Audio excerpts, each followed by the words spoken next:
Our top story here at 6, one single houseboat fire on popular Patoka Lake in southern Indiana quickly became this inferno, as you can see, engulfing a row of houseboats and other boats right in this icy lake.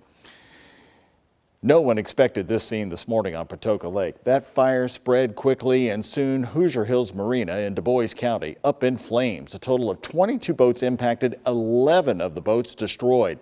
Southern Indiana reporter Elle Smith was on the scene all day as the crews put out the fire.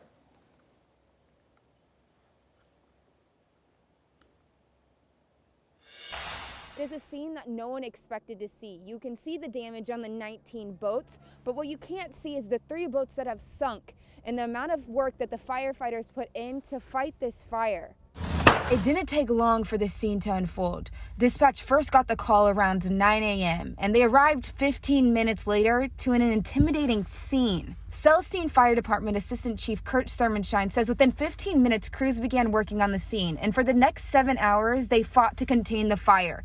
In total, 19 boats were damaged, 11 completely totaled, and 3 sunk. But the day presented its own challenges. On some of them, when the ceilings go down, it's hard to get underneath, and it's too dangerous to try to get on the boat to move the stuff. And the fact that, they're dealing with ice on the water, the ropes that have the boats tied, they're frozen, and you may have 4 or 8 boats or ropes tied to a boat, so you got to get all those cut. So there were just a lot of challenges to get it to where we are. At around 12:30, it looked like the fire had been contained. The crews were using foam to try and suffocate the fire.